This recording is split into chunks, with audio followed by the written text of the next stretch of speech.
আমি গ্যারান্টি দিচ্ছি এরকম 5 সেকেন্ডের মধ্যে করা সম্ভব, মাত্র 5 সেকেন্ডের মধ্যে করা সম্ভব। কী করে সম্ভব দেখো, a/3 সমান b/4 সমান c/5 হয়, এবং যদি চাই a:b:c অনুপাত কত, তাহলে কিন্তু সিম্পল করতে হবে 3:4:5।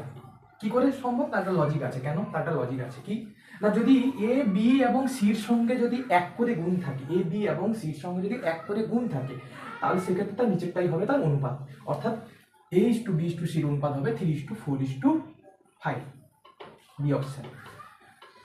দেখো পরেরটা কিন্তু যেটা সমস্যা হবে, কিন্তু পরেরটা ক্ষেত্রে সমস্যা হবে। দেখো এক্ষেত্রে অঙ্কটা দেখো 2s/3 সমান 3b/5 সমান 3c/4 হয়, এবং a:b:c অনুপাত বের করতে বলে। তাহলে কিন্তু দেখো এ বি এবং সির সঙ্গে যদি কোনো একটা সংখ্যা গুণ থাকে, কোনো একটা সংখ্যা যদি গুণ থাকে এক ছাড়া, দেখো 2 এখানে এর সঙ্গে 2 গুণ আছে, বির সঙ্গে 3 গুণ আছে, সির সঙ্গে 3 গুণ আছে, এক্ষেত্রে কিন্তু প্রথমে আমার কি করতে হবে, এক্ষেত্রে কিন্তু এটাকে ভেঙে একের গুণের আকারে আনতে হবে, এটাকে ভেঙে একের গুণের আকারে আনতে হবে।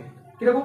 দেখো এই একের গুণের আকারে আনতে গেলে কি করতে হবে, 2, 3 এবং 3কে আমরা লসাগু করব। 3টাকে লসাগু করলে কত হবে? 6 হবে। 2, 3, 3 লসাগু করলে 6 হবে। এই 6টা নিচে প্রত্যেকটার সঙ্গে গুণ করে দেবো, এই 6টা নিচে প্রত্যেকটার সঙ্গে গুণ করে দেবো। দেখো কারে করবো, দেখো 2, 3 6, 3 2 6, 3 2 6, দেখো 3 3 গুণ করলে 9, 5 2 10, 4 2 8, অর্থাৎ এর উত্তর হবে কত? 9:10:8, অপশন সি। যদি প্রত্যেকে এই অঙ্ক যদি বুঝে থাকো, তাহলে কিন্তু প্রত্যেককে আমি একটা হোম টাস্ক দিলাম।